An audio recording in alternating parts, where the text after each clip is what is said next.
رمضان کا اصل میں جو پروگرام ہے، میں پہلے ذرا تمہیداً عرض کر دوں، یہ ہم صرف واقف ہیں روزہ دن کا اور رات کو 1 گھنٹے کی تراویح ہے۔ یہ بہت بڑا مغالطہ ہے، بہت بڑا مغالطہ ہے، بہت بڑا مغالطہ ہے۔ روز اصل میں رمضان کا پروگرام کیا ہے؟ دن بھر کا روزہ اور رات کے اکثر حصے کو قرآن کے ساتھ لے کر جاگنا۔ لیکن حکمت خداوندی نے پہلے حصے کو تو فرض کیا ہے، دوسرے کو فرض نہیں کیا، اس کو ترغیب اور تشویق پر چھوڑ دیا ہے۔ لیکن اس کی جو اہمیت ہے میں چاہتا ہوں کہ پہلے اچھی طرح اس کو سمجھ لیں آپ۔ دیکھیے پہلی حدیث اس میں ہے ان سلمان الفارسی رضی اللہ تعالی عنہ قال خطبنا رسول اللہ صلی اللہ علیہ وسلم فی آخر یوم من شعبان۔ حضرت سلمان فارسی سے مروی ہے، انہوں نے فرمایا کہ خطبہ ارشاد فرمایا ہمیں اللہ کے رسول نے صلی اللہ علیہ وسلم شعبان کے آخری دن۔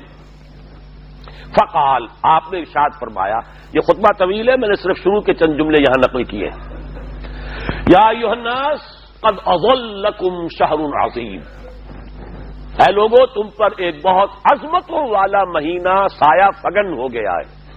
دیکھیے سایہ فگن سے وہ انگریزی کا محاورہ آپ کے ذہن میں آنا چاہیے، coming events cast their shadows before.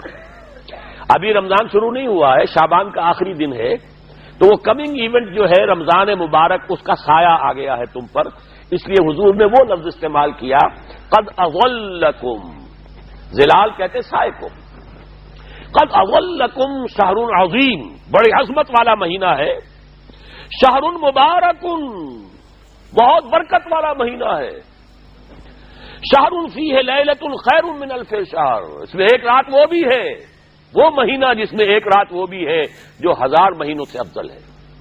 انا انزلناہ فی لیلۃ القدر وما ادراک ما لیلۃ القدر لیلۃ القدر خیر من الف شہر۔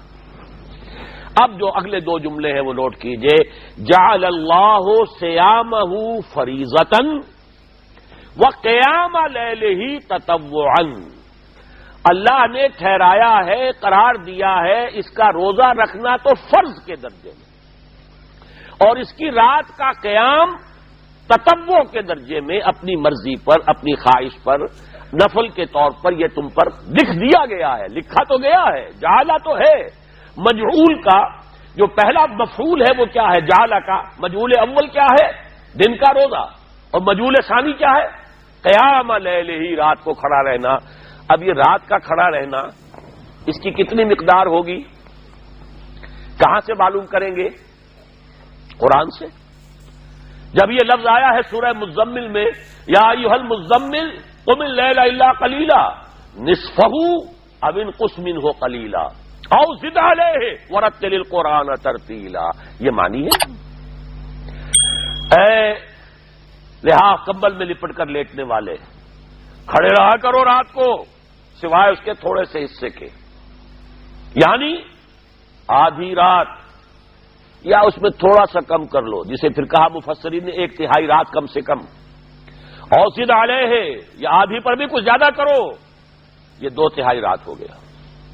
ورتل القرآن ترتیلا، اور قرآن کو اتارا کرو تھوڑا تھوڑا تھوڑا، ترتیل، تفعیل، تنزیل، جیسے قرآن تھوڑا تھوڑا محمد پر نازل ہوا صلی اللہ علیہ وسلم، ایسے ہی تھوڑا تھوڑا تھوڑا قرآن اپنے اندر اتارو، ہیمر اٹ ڈاؤن، اپنے ذہنوں میں اتارو، اپنے قلب میں اتارو۔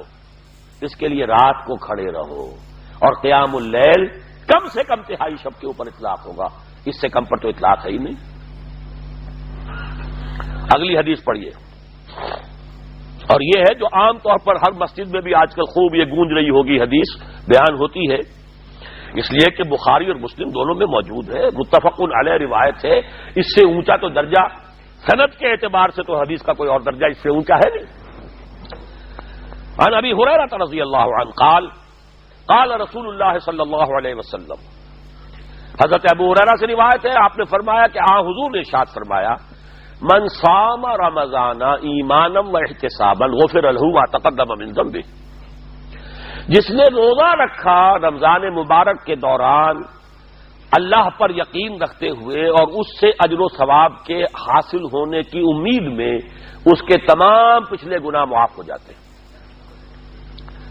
ومن قام رمضان ایمانا واحتسابا غفر له ما تقدم من ذنبه، اور جو کھڑا رہا رمضان کے دوران، کھڑا رہا ہے، جیسے ساما، میں نے شروع میں آپ سے عرض کر دیا تھا، یہ مصدر ساما یصوم صوما قام یقوم قیاما، ومن قام رمضان، جو کھڑا رہا رمضان کے دوران، پورے رمضان کے دوران کھڑا رہا، ایمانا و احتسابا کی شرط پھر وہی ہے، غفر له ما تقدم من ذنبه، وہی اجر اس کا بھی ہے۔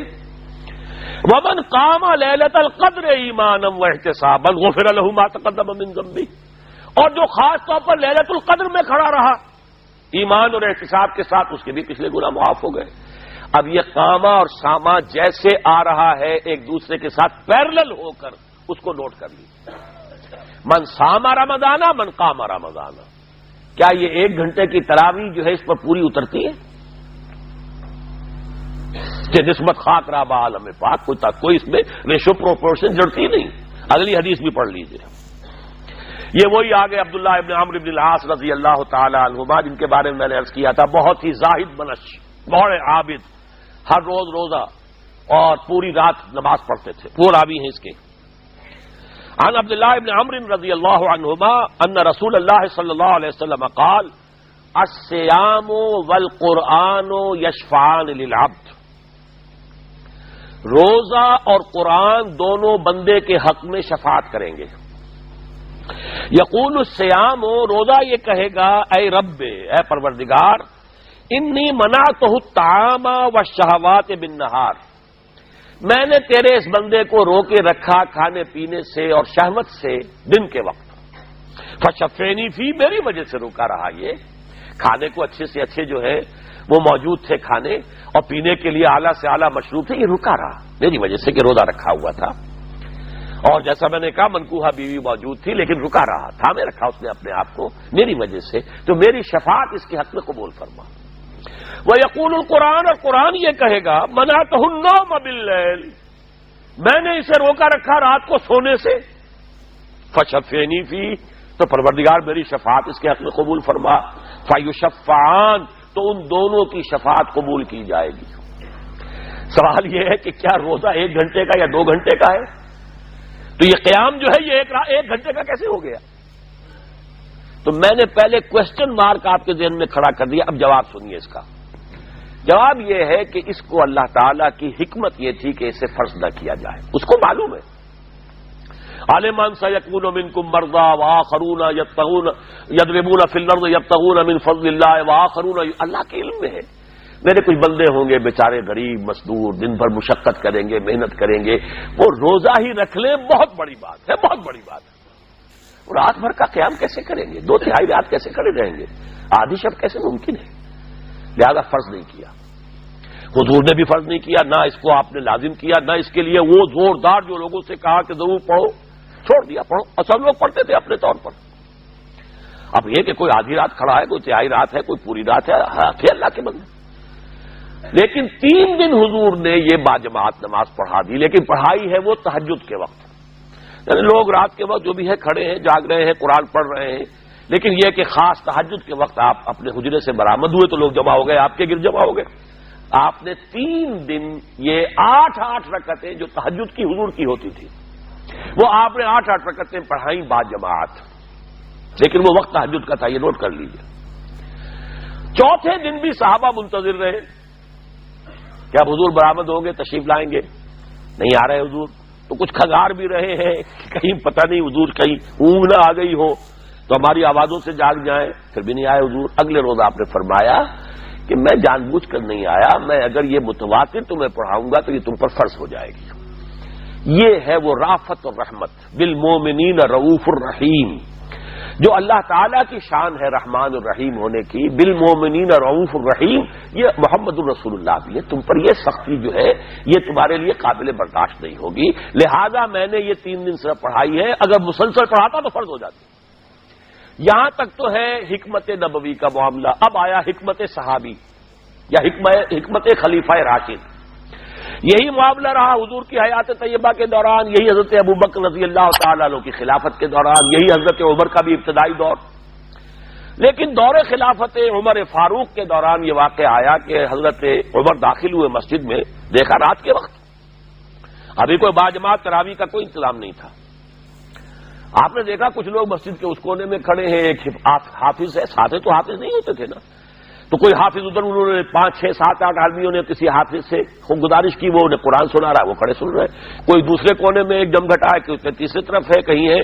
ٹولیوں کے اندر لوگ جو ہے وہ قیام اللیل کا حق ادا کر رہے ہیں.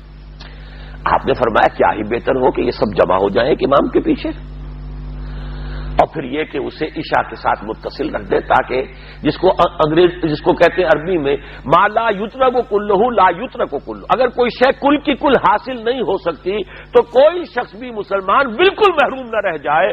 کم سے کم یہ 20 رکعت تراویح تو پڑھے اور قرآن سن لے، تاکہ کسی نہ کسی درجے میں تو اس کا بھی حصہ ہو جائے اس کی برکات میں سے. یہ ہے حکمت حضرت عمر فاروق کے فیصلے کی.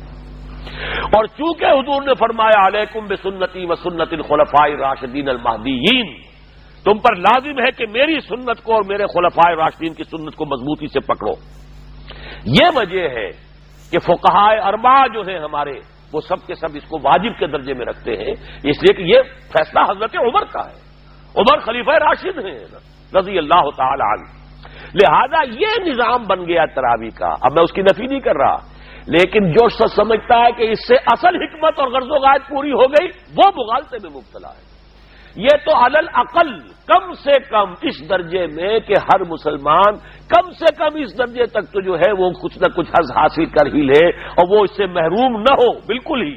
ما لا یدرک کلہ لا یترک کلہ، اس درجے میں حضرت عمر کا فیصلہ ہے، اور اسی کی وجہ سے ہمارے خلفاء، ہمارے جو ائمہ اربعہ انہوں نے قبول کیا ہے. اور یہی اس مسئلے کا حل ہو جائے گا. جو اہل حدیث حضرات اس کے اوپر جو ہے چیلنج بھی شائع کرتے ہیں، کوئی ثابت کر دے حضور سے 20 رکعتیں تو ہم اتنے لاکھ، ہم بھی کہتے ہیں کہ حضور سے ثابت نہیں ہے. کون کہتا؟ دعویٰ ہی نہیں. یہ تو حضرت عمر کا فیصلہ ہے. حضرت عمر کا فیصلہ، خلیفہ راشد کا فیصلہ، اس کو امت نے قبول کیا ہے، لہذا وہ نظام ہے، رہے گا. اور یہی جو ہے آپ کو معلوم ہے، حالانکہ یہاں اکثریت جو ہے وہاں پر وہ اہل حدیث حضرات کی ہے سعودی عرب میں، حرمین میں وہی 20 رکعت تراویح ہوتی ہے. اس لیے کہ وہ ان کا جو آفیشل مسلک ہے وہ مسلک حنبلی ہے، حنفی نہیں ہے. تو حنبلی مسلک میں بھی یہی ہے، شافعی میں بھی یہی ہے، مالکی میں تو 36 تک کی روایتیں موجود ہیں، 36 رکعت. لیکن یہ ہے کہ یہ ہے وہ 20 رکعت تراویح کا معاملہ. اس کی نفی میری بات سے نہ سمجھ لیجئے گا، وہ ٹھیک ہے، حضرت عمر کا فیصلہ ہے. پھر یہ کہ یہ آسان ترین ہے کہ عشاء کے ساتھ ہی متصل پڑھ لی. اور آج تو ہماری نیند کا کوئی حصہ اس میں جاتا ہی نہیں. کون سوتا ہے؟ اس سے پہلے سوال ہی پیدا نہیں ہوتا. لیکن یہ جو کہہ رہے ہیں کہ قرآن کہے گا میں نے اسے نیند سے روکے رکھا، اس کا حق کہاں ادا ہوا؟ اس کا حق تو ادا ہوگا کہ تہائی ورنہ نصف شب کے لگ بھگ آپ جاگے قرآن کے ساتھ. اب سمجھیے اس کی غرض و غایت کیا ہے. اگر قرآن رمضان کا یہ دوگنا پروگرام سامنے آ گیا، اصلاً جو مطلوب ہے دن بھر کا روزہ اور رات کے اکثر حصے کا کم سے کم نصف شب جو ہے اس میں جاگنا قرآن کے ساتھ،